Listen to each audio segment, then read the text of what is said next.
مدد یا امام زمان، علی اجل یا امام زمان۔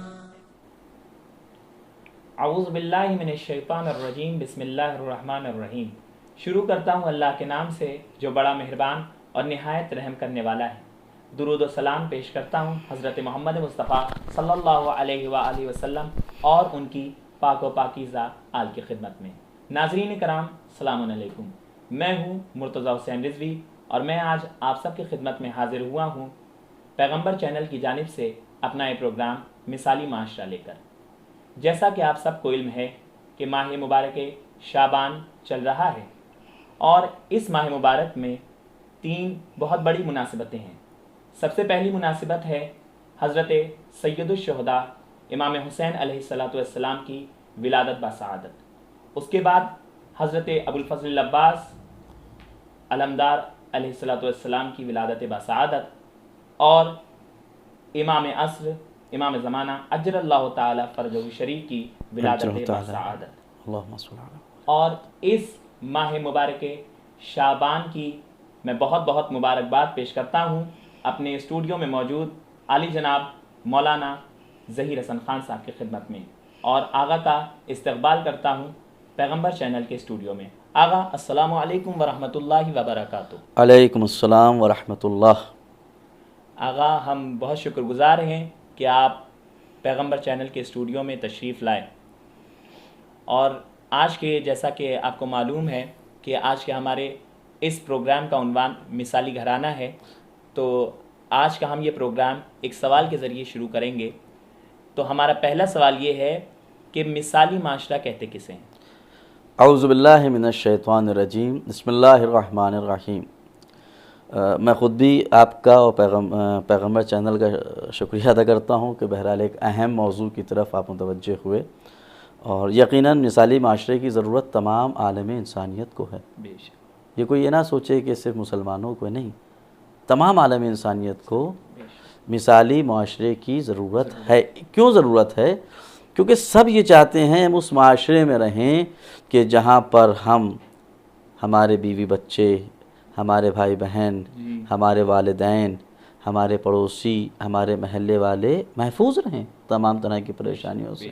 سب چاہتے ہیں، اسی لیے مثالی معاشرہ کہا، یعنی ایسا معاشرہ کہ جس میں رہنے پر انسان کو فخر محسوس ہو اور کسی طرح کی پریشانی نہ ہو، لہٰذا وہ کہے گا کہ یہ مثالی معاشرہ ہے، لوگوں کے لیے مثال ہے ایسے معاشرہ۔ اور دیکھیے یہ بھی میں آپ کو بتاتا عرض کرتا چلوں کہ تمام ادیان، تمام ریلیجس کا اگر آپ مطالعہ کریں تو جتنا زیادہ فوکس، جتنی تاکید مثالی معاشرے کے لیے دین اسلام اور مذہب اسلام نے کی ہے، اتنی کسی نے نہیں کی ہے، کسی نے نہیں کی ہے۔ کیونکہ یہی ایک ایسا دین ہے کہ جس نے حقوق کو بانٹ دیا ہے۔ سب سے پہلے تو اگر آپ حقوق کو دیکھیں تو 2 طرح کے حقوق پائے جاتے ہیں، حق اللہ، حق العباد۔ ایک وہ حق جو اللہ کا بندے پر ہے، اور ایک وہ حق جو ایک بندے کا دوسرے بندے پر ہے۔ اب یہ جو حقوق العباد ہیں، حق العباد ہیں، ان کو آپ منقسم کر سکتے ہیں مختلف قسموں کی طرف، بہت سی چیزیں ہیں۔ بہرحال میرا وہ موضوع نہیں ہے، میں نہ آج اس طرف جانا چاہتا ہوں، لیکن یہ طے شدہ چیز ہے عزیزوں ناظرین کرام کہ دیکھیے حق العباد یعنی ایک بندہ دوسرے بھائی کے کیا حقوق اپنے اوپر رکھتا ہے۔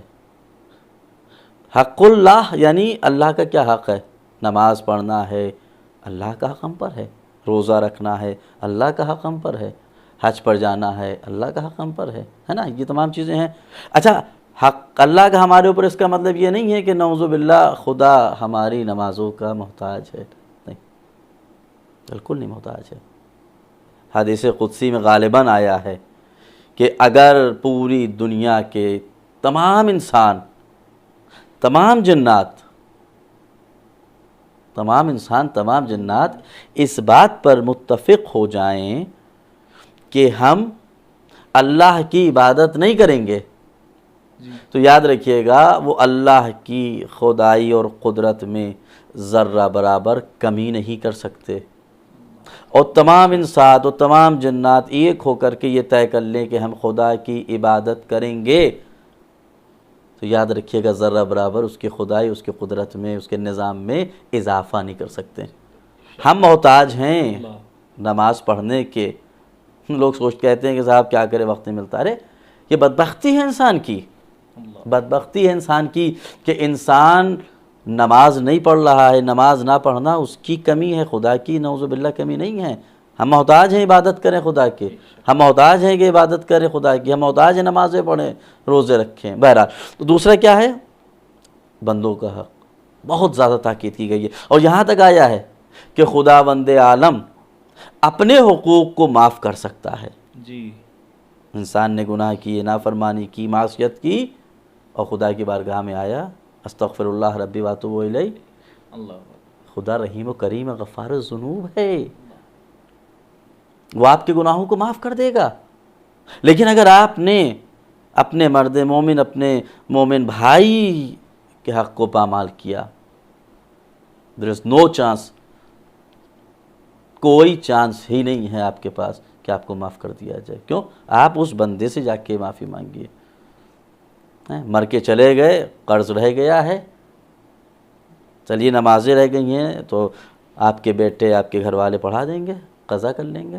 لیکن یہ بھی اگر وصیت ہے، بتا دیا تو ٹھیک، نہیں بتایا ایسے چلے گئے تو اب کیا ہوگا؟ اب کہاں سے دیا؟ لہٰذا اب اگر انسان اپنے معاشرے کو مثالی معاشرہ بنا رہا ہے، تمام حقوق کی پابندی کر رہا ہے، رعایت کر رہا ہے، تو کبھی بھی انسان کے اوپر ایک دوسرے کا حق نہیں ہوگا، اور یہی سبب بنتا ہے مثالی معاشرہ بننے کا۔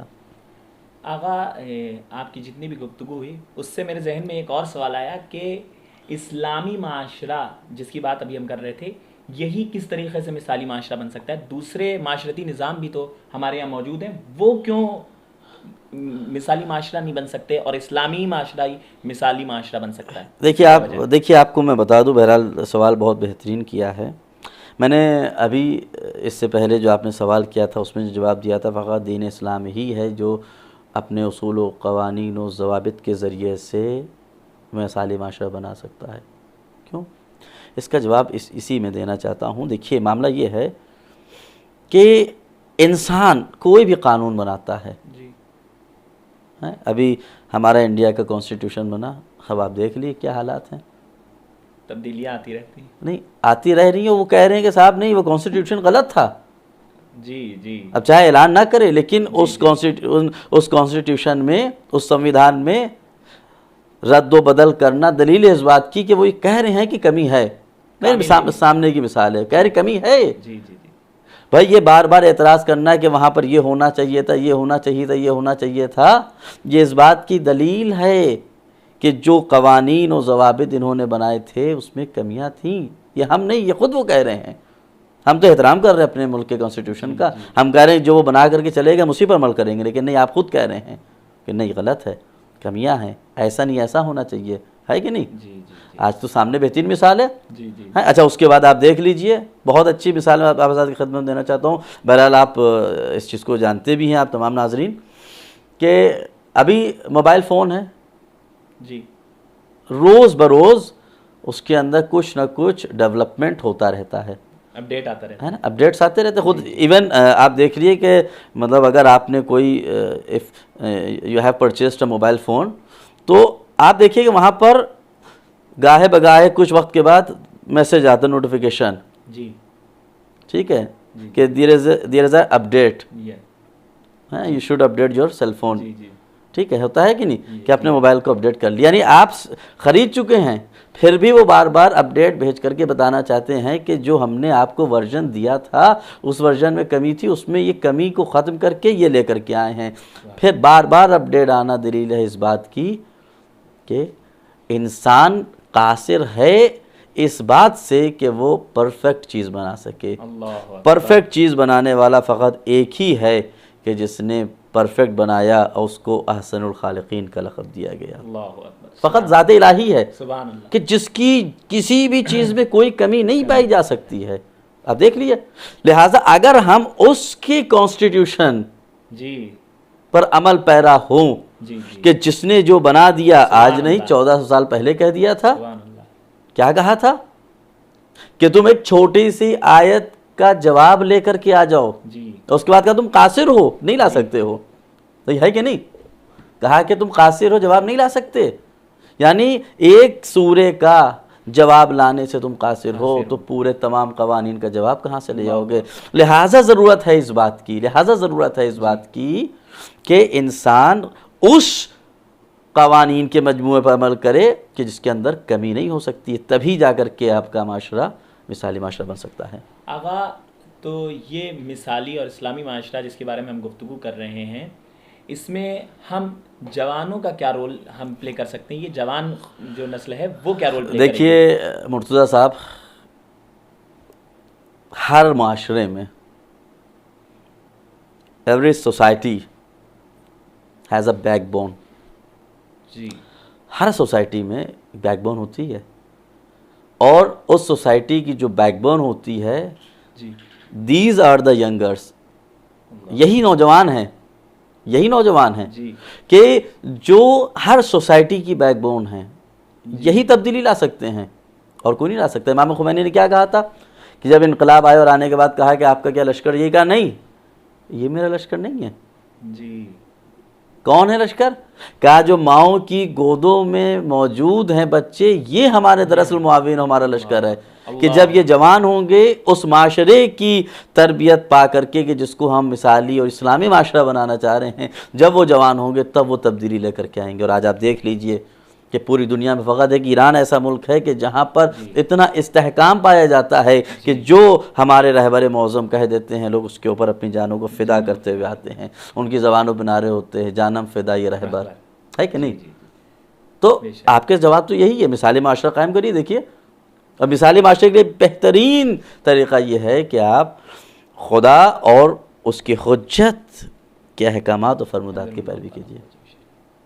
آقا، اب وقت زیادہ بچا نہیں ہے، لیکن شعبان المعظم کا میں نے ذکر کیا تھا، لہٰذا اس حوالے سے ایک چھوٹا سا سوال کہ جو شعبان المعظم میں ہمارے یہاں شب برات کے نام سے منسوب ہے، امام زمانہ اجر اللہ تعالیٰ اللہم صلی علی محمد و آل ولادت بسعادت، اس کو جو منانے کا طریقہ ہمارے یہاں رائج ہے، کیا وہی طریقہ اصل طریقہ اسلامی ہے کہ جسے ہم نے محدود کر رکھا ہے حلوے اور پٹاخوں سے؟ دیکھیے، بہت اچھا سوال آپ نے کیا، اور یقیناً یہ بھی مثالی معاشرے سے مربوط ہے. دیکھیے مرتضیٰ صاحب، ناظرین کرام، معاملہ یہ ہے کہ ایک اصول بنا لیے جی کہ جتنا ہم رسم دنیا سے دور ہوتے چلے جائیں گے جی اور جتنا ہم دین الہی اور دین محمد سے نزدیک ہوتے چلے جائیں گے، اتنا ہی ہم مثالی معاشرے میں انٹر ہوتے چلے جائیں گے. اللہ اکبر. بات سمجھ لیے، یہ تمام خرافات کی جڑ در حقیقت یہ رسم و رواج ہی ہیں. جی، یہ دنیاوی رسم و رواج. ظاہر سی بات میں دنیاوی رسم و رواج ہی ہیں کہ جو ہم کو گمراہ کیے ہوئے ہیں. تمام چیزوں کو، ارے تمام چیزوں میں رسموں کو داخل کر دیا گیا ہے. حد تو یہ ہو گئی کہ کوئی مر بھی رہا ہے تو مرنے میں بھی رسموں کو آگے رکھا جاتا ہے اور دوسری چیزوں کو پیچھے رکھا جاتا ہے. بہرحال میں اس ٹاپک کو یہاں پر نہیں، انشاءاللہ اپنے دوسری کسی ایپیسوڈ میں اس چیز کو ڈسکس کروں گا ناظرین کے سامنے. لیکن یہاں پر جو آپ کا سوال ہے اس کو وقت ہو چکا ہے، بہت مختصر سے جواب دے کر کے نکلنا چاہتا ہوں کہ دیکھیے، ہم ہر چیز میں رسم و رواج کے غلام ہو چکے ہیں. رسم و رواج کی زنجیریں ہمارے پیروں میں ہیں، پڑی ہوئی ہیں. ہم غلامی کر رہے ہیں رسم و رواج کی، وہ ہمارے آقا بن چکے ہیں. جب تک کہ ہم اپنے پیروں سے رسم و رواج کی زنجیروں کو نہیں توڑیں گے، ہم اس سے آزاد نہیں ہوں گے، تب تک کہ مثال معاشرے میں انٹر نہیں ہو سکتے. اللہ. کیونکہ یہی رسم و رواج ہیں جو در حقیقت ایک دوسرے کے حقوق کو پامال کرنے کا سبب بنتے ہیں. اب آپ نے جیسے 15 شعبان کہا، جس کو شب برات کہا جاتا ہے، روایات میں آیا ہے کہ شبہائے قدر کے بعد جی شبہائے قدر کے بعد جو سب سے بہتر و بافضیلت و بعظمت شب ہے وہ شب برات ہے. اللہ اکبر. دعاؤں کے لیے، دعاؤں کی قبولیت کے لیے، گناہوں کی معافی کے لیے، استغفار کے لیے، بافضیلت. اور ہونا تو یہ چاہیے کہ 2-3-4 دن پہلے سے ہم اس کے لیے پریپیئر کریں اپنے آپ کو. ہم لوگ کیا تو تیاری کریں کیا, وی ہیو ٹو پریپیئر, ہمیں ہونا ہوگا. جی دین وی کین گیٹ دا فضیلت آف شب بارات. نہیں, اس کے علاوہ نہیں پا سکتے ہیں, ضروری ہے ہمارے لیے. لیکن ہوتا ہے کیا ہے, تیاری کیا ہوتی ہے صاحب, کیا بتایا جائے. حلوہ, اب وہ پتہ نہیں کس نے کہہ دیا کہ صاحب میر, جو رسم ہے جو رائج ہیں چیزیں, بھائی ہم بھی اسی معاشرے کے ہیں, صاحب وہ میر حمزہ کے کیا بتایا جائے کہ انہوں نے دانت توڑا تھا وغیرہ وغیرہ, جو حضور کا تمام چیزیں, تو وہ نرم چیز کو جو ہے وہ کرنے کے لیے. بہرحال یہ ایک تفصیل ہے, میں ادھر نہیں جانا چاہ رہا ہوں, اشارہ کیا. تو یہ کیا ہے, نہیں, ہماری شب برات, شب نیم شعبان حلوے و پٹاخے کی شب نہیں ہے, جی عبادت کی شب ہے, جی دعا کی شب ہے, استغفار کی شب ہے, توبہ کی شب ہے, جی اپنی حاجتیں خدا سے منوانے کی شب ہے. کیوں نہیں ادھر جاتے ہیں؟ لہٰذا آپ دیکھیے, میں اپنے نوجوانوں سے, ناظرین سے آخر میں یہی کہنا چاہوں گا کہ تمام رسموں کو چھوڑ دیجئے, تمام رسموں کو چھوڑ دیجئے, خصوصاً ان چیزوں میں کہ جن رسموں کی وجہ سے ہماری پوری شب برباد ہو جاتی ہے, پوری رات چلی جاتی ہے, بعظمت دن چلا جاتا ہے, بعظمت شب چلی جاتی ہے. اس کو آپ برائے کرم چھوڑیے, اور جو طریقہ اسلام نے بتایا ہے اس اسلام کو اوپر عمل کیجیے. انشاءاللہ میں پھر سے آپ کی خدمت میں اور تفصیلی چیزوں کو بیان کروں گا. تو آج کی ہماری اس گفتگو کا وقت ختم ہو گیا ہے. انشاءاللہ پھر آپ کی خدمت میں حاضر ہوں گے. میں آغا کا ایک بار پھر سے شکریہ ادا کرتا ہوں کہ آغا آپ ہمارے اسٹوڈیو میں تشریف لائے اور ہمارے چینل کو زینت بخشی. انشاءاللہ ناظرین, آپ کی خدمت میں ایک بار پھر یہ حقیر حاضر ہوگا اپنا پروگرام مثالی معاشرہ لے کر. تب تک کے لیے خدا حافظ, والسلام علیکم ورحمۃ اللہ وبرکاتہ. مدد یا امام زمان، علی اجل یا امام